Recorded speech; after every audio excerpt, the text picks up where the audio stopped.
Hey, what's up, everybody? If you're enjoying the video, please hit that subscribe button and give a thumbs up. And don't forget to ring that notification bell so you don't miss out on any future videos. It really helps support the channel and allows me to keep creating content for you guys. The cherry blossoms were exploding across Seoul that spring. Felt like a scene ripped from a movie, our movie. Minjun and I, hand in hand, strolling through Uedo Park, the pink petals swirling around us like confetti.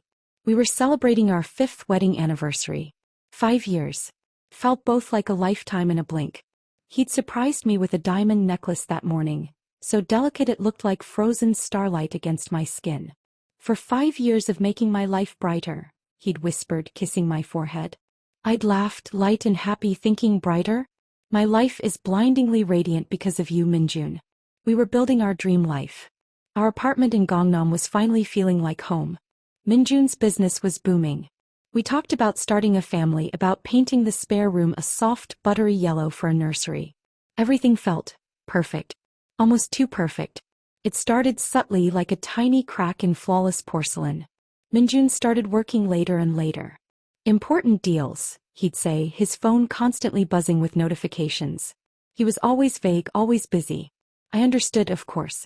Success demanded sacrifice. But the easy laughter between us started to feel strained, replaced by polite smiles and hurried goodnights. Then came the bank statements. I usually didn't pry. We trusted each other, or at least I thought we did. But something felt a large withdrawal. Millions of won. Business expenses, he explained quickly when I hesitantly pointed it out over breakfast. A new investment opportunity. High return, don't worry your pretty head about it. He patted my hand, his smile tight, not reaching his eyes. I wanted to believe him. I desperately wanted to believe him. But the unease festered. It was a cold knot in my stomach, growing tighter with each passing day. I started noticing other things. Secret phone calls taken in the hallway.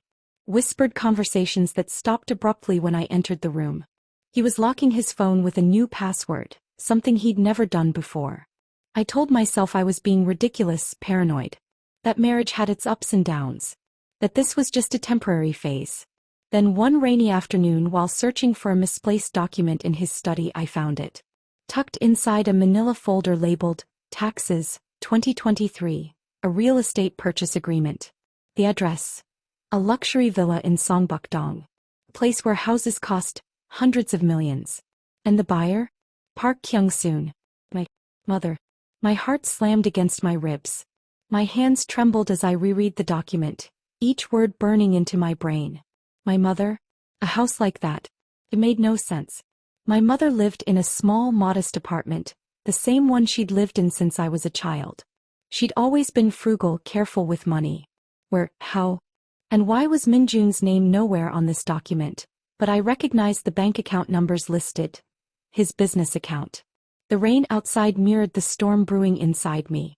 This wasn't a business expense. This wasn't some minor investment. This was a house. A ridiculously expensive house. Bought for my mother. Without my knowledge. A cold dread washed over me, replacing the initial shock with a sickening, sinking feeling. This wasn't just a crack in the porcelain. This was the whole vase shattering on the floor. The next few days were a blur of forced smiles and hollow conversations. I tried to act normal, to not let Minjun see the turmoil churning within me. I needed to understand. I needed to find out the truth before I confronted him. I became a ghost in my own home, moving silently, observing everything. His phone calls were more frequent now, his voice low and soothing when he spoke to someone. I suspected it was my mother, but I couldn't be sure. I started digging. Discreetly. I checked online property records, confirming the purchase. Park Kyung-soon, my mother, was indeed the owner of the villa. The transaction had gone through just a few weeks ago, around our anniversary. The timing felt deliberate, cruel. Finally, I couldn't bear it anymore. One evening after dinner, when Minjun was scrolling through his phone, pretending to work, I spoke. My voice was deceptively calm, betraying none of the earthquake raging inside. Minjun, I began, my hands clasped tightly in my lap. I saw the bank statement. The large withdrawal. And I found a document. He looked up, his eyes widening slightly, a flicker of something unreadable in their depths. Document? What document? He feigned confusion, too quickly, too smoothly. The real estate purchase agreement. I said, my voice hardening just a fraction. For the villa in Songbukdong. In my mother's name. The color drained from his face. His forced nonchalance crumbled, replaced by a guarded, almost hostile expression. Unji, what are you talking about? You've been snooping. His tone was accusatory, instantly shifting the blame to me. Snooping. I repeated, incredulous. Minjun, hundreds of millions of won. You bought my mother a house, a mansion practically without telling me? Behind my back. How can you call that snooping? This is my life, my marriage. I deserve to know. He stood up abruptly, pacing the living room, his back to me. Complicated, Unji. It was a gift. For your mother. She's been through so much. A gift. I scoffed, rising to face him. A gift that costs more than our apartment? A gift you hide from your own wife. What kind of gift is that, Minjun? He turned back, his eyes narrowed, his voice rising. It's my money, and I earned it. Can't I do what I want with it? Are you going to control every single one I spend now? Control. His words were like shards of glass, cutting deep. This isn't about control, Minjun. This is about trust. About respect. About us. Why didn't you tell me? Why all the secrecy? What's really going on? He sighed heavily, running a hand through his hair. Look, Unji, it was supposed to be a surprise. I wanted to tell you, but the timing wasn't right. I was going to tell you later. His explanation was flimsy, pathetic. I saw through it instantly. Later? Later when? When you'd already moved her in. When I accidentally bumped into her at the villa and asked her how she afforded it. My voice was laced with sarcasm, with pain. He just stared at me, his lips pressed into a thin line. Silence stretched between us, thick and suffocating. He wouldn't meet my eyes. He wouldn't give me a straight answer. He was hiding something. Something big. I tried talking to my mother. I called her, my voice trembling slightly as I asked about the house. Yama, I started hesitantly. Minjun, he's been so generous lately. Her voice on the other end was bright, too bright. Oh yes, Minjun is a wonderful man, Unji. So successful, so caring. You're very lucky to have him. She was deflecting, avoiding the question. Yama, about the house, in Songbukdong. I pressed, my heart pounding. There was a pause, a beat of silence. Then she laughed, a nervous, brittle sound. Oh that. Just a little investment, darling. Nothing to worry about. Minjun is helping me with my finances. You know how bad I am with money. Her explanation was even more ridiculous than Minjun's. My mother, suddenly making investments in luxury real estate? It was absurd. Yama, please tell me the truth, I pleaded, my voice cracking. Did Minjun buy you that house? Silence again. Then a hesitant, almost whispered, yes, und. But it's a good thing, right? He's taking care of me. Of us. Us. I repeated, the word tasting like ash in my mouth. Yama, us, is you and me. Not you and Minjun behind my back. Why didn't you tell me? Why did you keep this a secret? Her voice turned defensive. Don't be ungrateful, und. He's doing this out of the goodness of his heart. He loves you, he loves me. Why are you making such a big deal out of this?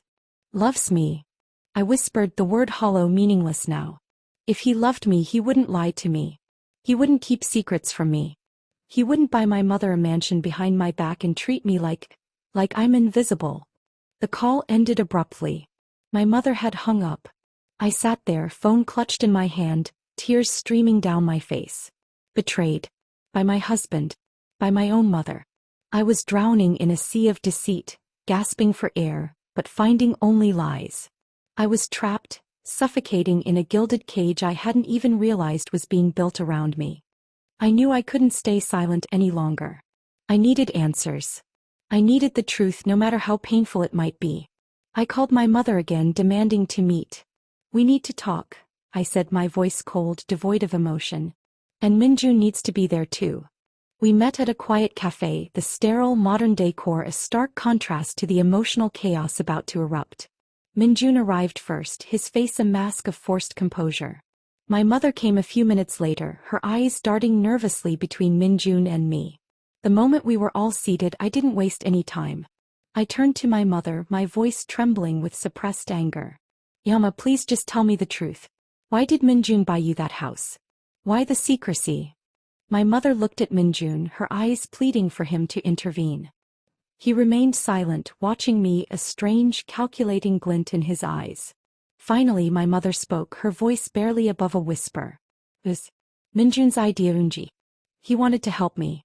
He said it was for your future. For our family. My future? Our family. I laughed, a bitter, hollow sound. What does buying you a mansion have to do with my future? For our family. Unless you think you're suddenly part of our family, Minjun. I turned to him, my gaze burning into his. He finally spoke, his voice calm, almost chillingly so. Your mother is family, Unji.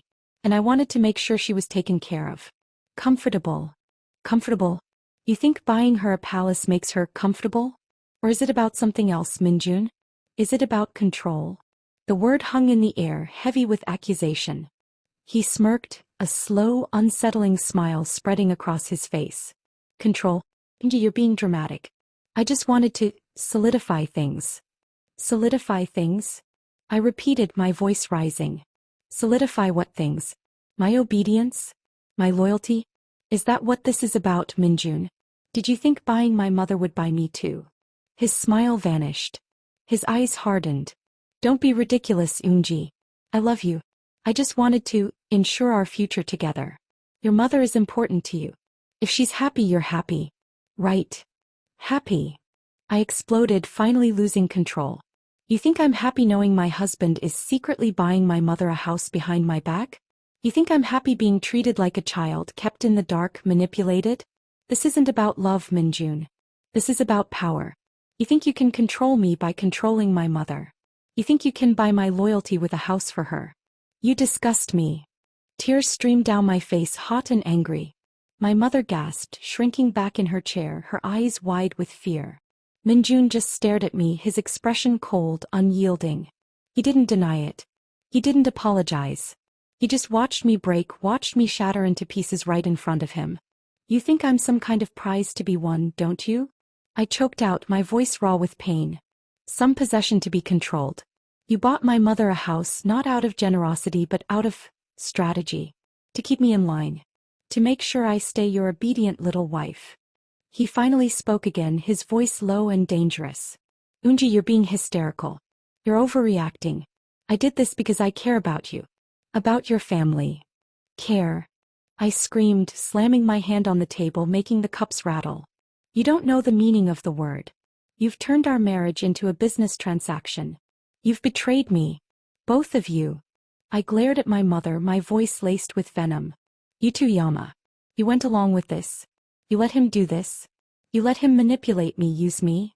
My mother started to cry, tears silently streaming down her face. Unda. I just thought it was a good thing. I didn't want to cause trouble. Trouble. I laughed again, the sound bordering on hysteria. You think this isn't trouble? You think this isn't going to destroy everything? I stood up, my body shaking with rage and heartbreak. I can't do this anymore. I can't be married to a man who sees me as nothing more than a pawn in his power games. I'm done, Minjun. I'm done with you. I'm done with this twisted, suffocating lie you call a marriage. I turned and walked away, leaving them both sitting there, stunned, silent, the wreckage of my dream life scattered around them like broken glass. I went back to our apartment, the apartment that suddenly felt cold and alien. I started packing. Clothes, photos, anything that felt like mine. Minjun's diamond necklace lay on the dresser, sparkling mockingly in the afternoon sun. I left it there. Let him keep his trinkets. They meant nothing now. As I packed, a strange sense of calm washed over me. It was the calm of someone who had finally made a decision, finally broken free. I was leaving. I was starting over. Alone. But free. I wrote a short note, leaving it on the kitchen counter. I'm leaving. Don't try to find me. Simple. Final. Just as I was about to walk out the door, suitcase in hand, the doorbell rang. I hesitated, then opened it. It was my mother. Her face was red and swollen from crying, her eyes pleading. Una, please, don't go, she begged, her voice trembling. Please. You don't understand. Understand what, Iyama? I asked, my voice weary. Understand that my husband is a manipulative liar and you're complicit in his lies? No, it's not like that, she sobbed, grabbing my arm. Unji, please just listen. The house, it's not just a gift. It's, it's a condition. A condition? I frowned, confused. What condition? She hesitated, her eyes darting around nervously. Unji. I have debts. Big debts. Gambling debts. I lost a lot of money. A long time ago.